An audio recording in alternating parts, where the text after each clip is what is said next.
Hello' everyone, সকলো ভালে আছেনে? মোৰ পিছে ভালেই। আজি পুনৰ এটা কেকৰ ভিডিঅ' লৈ আহিছিলোঁ। মোৰ 1 কেজি কেকৰ অৰ্ডাৰ এটা আছিলে, তাকে বনাব লৈ পেলাই ভাবিলোঁ আপোনালোকৰ লগতো শ্বেয়াৰ কৰোঁ কেনেকৈনো মই বনালোঁ, ডিজাইন দিলোঁ। বহুত দিন মই ভিডিঅ' দিয়া নাছিলোঁ, সেইকাৰণে আজি ভাবিলোঁ ভিডিঅ'টোকে দিওঁ।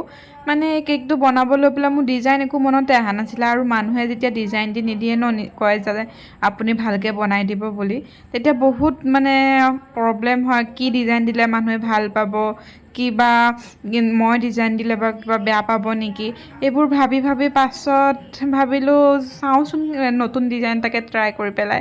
দেখিছে নহয়, মই এই কালাৰটো ব্লু কালাৰ আৰু পাৰ্পল কালাৰ মিক্স কৰি পেলাই আনিছিলোঁ।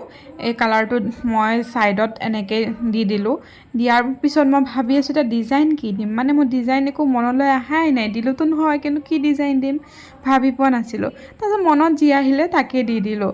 ওপৰত ফুল আঁকি লৈ পেলাই মই ভাবিছিলোঁ ডিজাইনটো বেয়া লাগিব বুলি, কিন্তু বেয়া নালাগিলে। পিছে চাওকচোন, হোৱাইট এণ্ড পাৰ্পল কালাৰতে মই ফুলকেইপাহ আঁকিলোঁ আৰু ছাইডৰ পেনে সৰু সৰু ফুল আঁকি দিলোঁ। পাছত মোৰ কেকটো দেখাত মই ভাবি আছোঁ যে ভাল হ'বনে বেয়া হ'ব, মনত এনেকুৱা লাগি আছিলে। পাছত তাইৰ নামটো দিছিলে আফচানা বুলি, আফচানা বুলিও লিখি দিলোঁ মই। হোৱাইট কালাৰ আৰু চিলভাৰ কালাৰ চুগাৰ বল দি পেলাই ওপৰত মই অলপ ডেক'ৰেশ্যন কৰি দিলোঁ। চুগাৰ বলটো দিলে দেখাত কেকটো এনেই ধুনীয়া হৈ পৰে ডেক'ৰেশ্যনত। চাওকচোন, এতিয়া কেকটো দেখাত অলপ হ'লেও ভাল লাগিছে নহয়নে? পিছত দেখাত সম্পূৰ্ণ যেতিয়া হৈ গ'ল কেকটো, দেখাত কিন্তু মোৰ বেয়া লগা নাছিলে। আৰু মানুহে যেতিয়া নিছে খায়ো বহুত ভাল পালে, আৰু ডিজাইনটো বহুত ভাল লাগিছে বুলিয়ে কৈছে। সেইকাৰণে মোৰ মনটো ভাল লাগিলে। আপোনালোকৰ কেনেকুৱা লাগিছে মোক জনাবলৈ নাপাহৰিব দেই। আজিৰ কাৰণে বাই বাই।